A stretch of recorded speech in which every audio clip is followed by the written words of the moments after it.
Bom dia, queridos irmãos. Estamos iniciando mais uma Escola Bíblica Virtual. Estamos estudando o Evangelho de Marcos.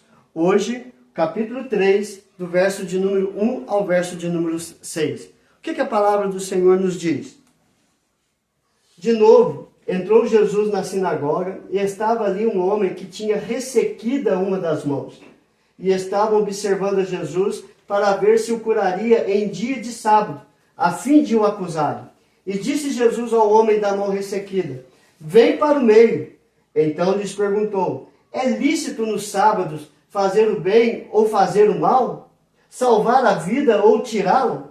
Mas eles ficaram em silêncio, olhando-os ao redor, indignado e condoído com a dureza do seu coração, disse ao homem: estende a mão.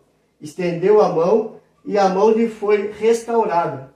Retirando-se os fariseus, conspiravam logo com os herodianos contra ele, em como lhe tiraria a vida. Marcos 3, de 1 a 6.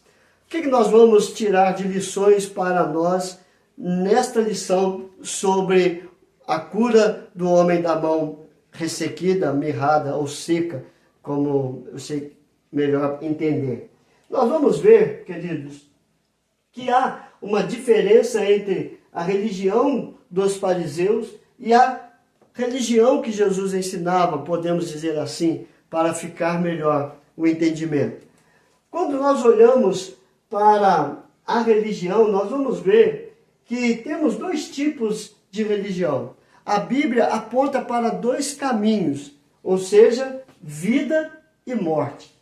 E isso fica claro desde o Antigo Testamento, quando Deus, ele fala lá em Deuteronômio, capítulo 30, verso 19, os céus e a terra tomo hoje por testemunhas contra ti, que te propus a vida e a morte, a bênção e a maldição. Escolhe, pois, a vida, para que vivas tu e a tua descendência. Deus, ele dá a escolha para os homens. Escolhe, hoje pega os céus como testemunha, que estou oferecendo a vida e a morte, a bênção ou a maldição. Mas Deus não nos deixa escolher, porque as nossas escolhas são erradas. O nosso coração é terrivelmente enganoso e nós não vamos escolher o certo. Então Deus, ele já fala: escolhe, pois, a vida para que vivais. Então, há esses dois caminhos. Ou você vive buscando a vida eterna pela fé em Deus, ou você escolhe a morte vivendo para o pecado, afastando cada vez mais da presença de Deus. Então nós vamos ver que a religião dos fariseus, ela era cheia de leis, normas e tradições. Sim, Deus havia dado no Antigo Testamento os 10 mandamentos, as leis cerimoniais, tudo. Mas o que os fariseus faziam? Eles colocavam normas e tradições juntamente com as leis. E isso não estava de acordo com a lei de Deus, com a lei que Deus havia dado. Eles colocaram o seu parecer, o desejo do coração do homem, para satisfazer as necessidades deles. Então, a religião dos fariseus era de leis, normas e tradições. E isso nós já vimos. Ficou um fardo pesado para o povo. A lei é boa, que apontava para o pecado. Agora, quando você acrescenta as suas normas e as suas tradições, o trem ficou ainda pior.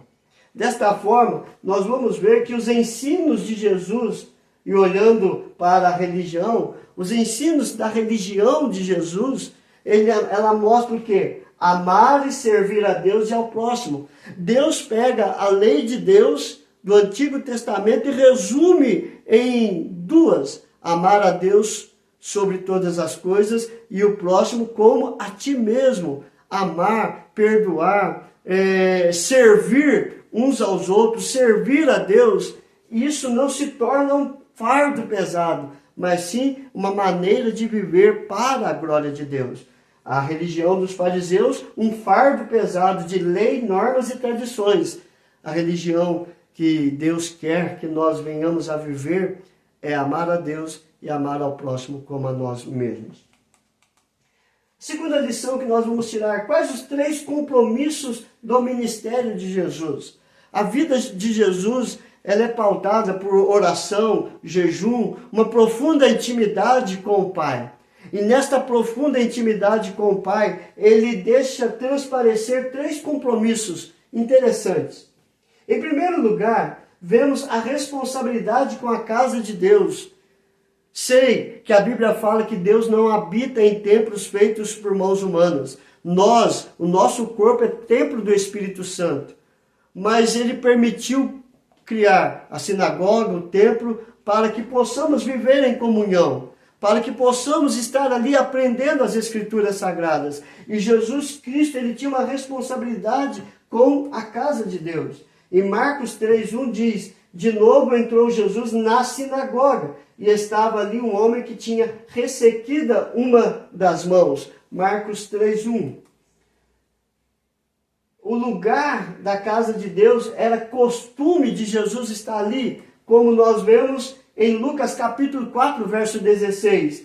Indo para Nazaré, onde fora criado, entrou num sábado na sinagoga, segundo o seu costume. Ele tinha costume de estar na sinagoga, na casa do Senhor. Em segundo lugar, ele estava ali para ensinar. Se o compromisso dele era estar na sinagoga, estar na casa de Deus, ele estava ali justamente para ensinar. E assim nós vamos ver em Lucas capítulo 6, verso 6. Sucedeu que em outro sábado entrou ele na sinagoga e ensinava. Então Jesus estava ali para ensinar. Novamente, no sábado, ele entrou na sinagoga para ensinar.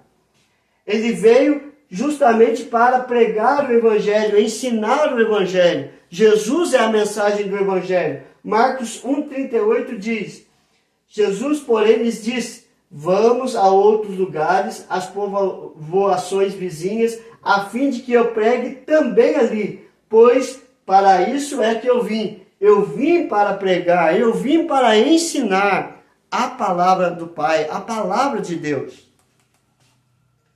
E terceiro compromisso é socorrer os necessitados. Nós temos que entender que estava ali um homem da mão ressequida.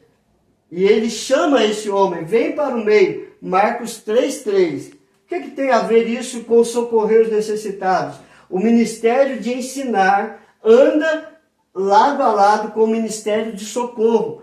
Ele ensina e o ensino cura, restaura, vivifica. Mas Jesus não cura só o interior, ele cura a vida física. E esse homem estava com a mão ressequida e ele pede para ir para a frente para que pudesse curar esse homem.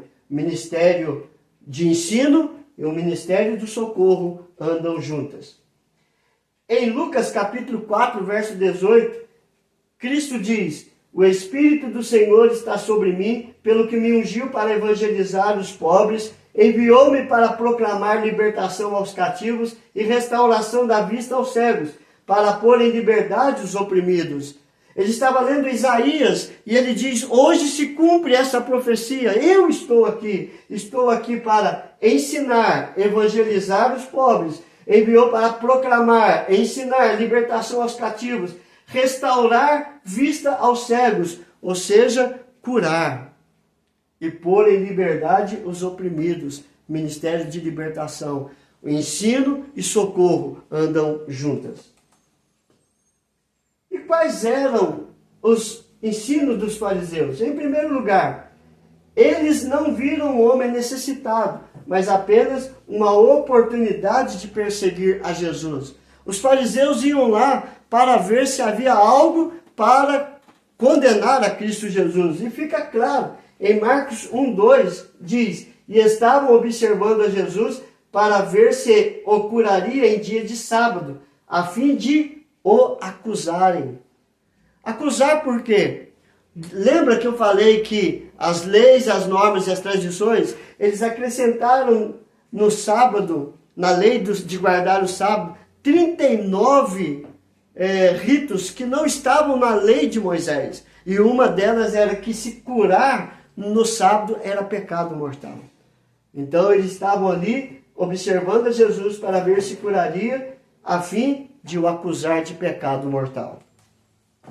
Em segundo, os fariseus davam mais valor à aparência do que à verdade. Então eles estavam ali observando se Jesus ia curar no dia de sábado, mas, olha só, retirando-se os fariseus, conspiravam logo com os herodianos contra ele em como lhe tiraria a vida. Porque vida de aparência, valor de aparência. Ou seja, curar não podia, mas no sábado sair para acusar a Jesus e tentar tramar a morte de Jesus, fazer o mal, isso podia. Então, a aparência era enganosa. Ou seja, fazer o bem não pode, mas tramar a morte do inocente pode. Viu a incoerência? Em lugar, davam mais valor à aparência do que à verdade. Mostravam uma aparência de santidade, mas estavam podres por dentro.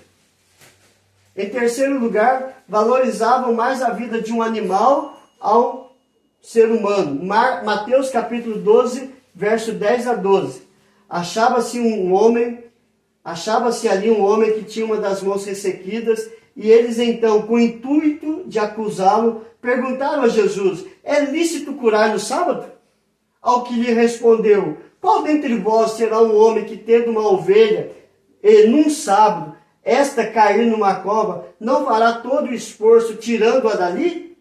Ora, quanto mais vale um homem que uma ovelha?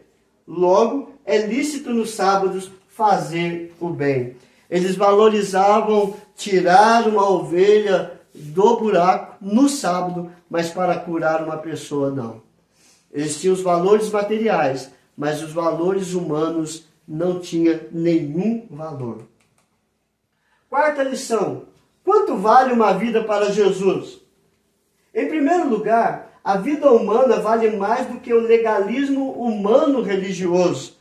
Ou seja, eles estavam ali para ver se Jesus iria curar, né? Porque a lei dizia que não podia curar, a tradição, as normas deles diziam, mas a lei de Deus não. Então você vê, a vida humana vale mais do que o legalismo religioso. Jesus traz esse homem no meio e mostra que era necessário o bem, fazer o bem, independente da lei de Deus, da lei dos homens que colocou na lei de Deus. Então lhes perguntou: é lícito nos sábados fazer o bem ou o mal? Salvar a vida ou tirá-la? Mas eles ficaram em silêncio.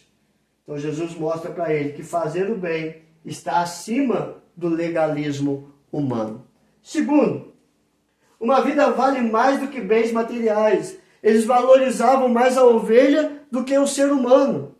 E Jesus estava mostrando para eles: olha, o ser humano é mais importante do que aquele animal. Por que salvar o animal e não curar a vida de uma pessoa que está sofrendo? Enquanto os fariseus preocupavam mais com seus bens, Jesus foca nas necessidades humanas. Eles focam nos bens materiais, mas Jesus foca nos necessitados. Que lições tiramos nesta cura para a nossa vida? A primeira lição: Jesus conhece os segredos do coração do homem. Ele estava vendo que no coração daqueles homens era duro, e isso fica claro. Mas ele, conhecendo-lhes os pensamentos, disse ao homem da mão ressequida: levanta-te e vem para o meio. E ele, levantando-se, permaneceu de pé. Lucas capítulo 6, verso 8. Jesus conhecia os pensamentos, o coração daqueles fariseus. Segundo, Jesus está indignado. Jesus se indignou com os valores daqueles homens, em que poder salvar um animal, mas não salvar a vida humana. Terceiro, compaixão. Ele se compadeceu do homem da mão mirrada, da mão ressequida, da mão seca, e ele curou esse homem. Quarto, Jesus encorajou aquele homem a pôr a sua fé em prática. Olhando-os ao redor, indignado e conduído com a dureza do seu coração, disse ao homem: estende a mão. Estendeu-a, e a mão lhe foi restaurada. Então Jesus ele chama ele para pôr em prática. Vem aqui, fica aqui na frente, no meio de todo mundo, estende a sua mão. E ele pela fé estendeu e ele foi curado. Queridos, esta mensagem traz para nós que nós precisamos de viver uma vida pautada pela palavra de Deus, escolher a vida, escolher a Deus, crer em Cristo Jesus e assim colocar a nossa fé em prática naquele que veio para nos libertar da escravidão do pecado, para nos dar a vida eterna. Que isso seja uma realidade na sua vida também. Vamos orar, queridos? Senhor, graças te damos, ó Pai, por tudo. Aplica esta palavra em nosso coração para vivermos para a tua honra, para a tua glória e para o teu louvor. O Senhor não proclama religião, mas o Senhor aponta para o Salvador, o teu próprio Filho, Cristo Jesus, que veio nos tirar da morte para nos dar a vida eterna. E a tua palavra diz, crê no Senhor Jesus e será salvo, tu e a tua casa. Que todos nós possamos tomar posse desta palavra e crer em Cristo Jesus. Coloca a tua mão sobre todos os enfermos, curando, mas seja conforme a tua vontade, que é boa, perfeita e agradável. Nós oramos em nome do teu Filho amado Jesus, hoje e sempre. Amém e amém. Queridos, que Deus te abençoe e até amanhã com mais uma mensagem de esperança.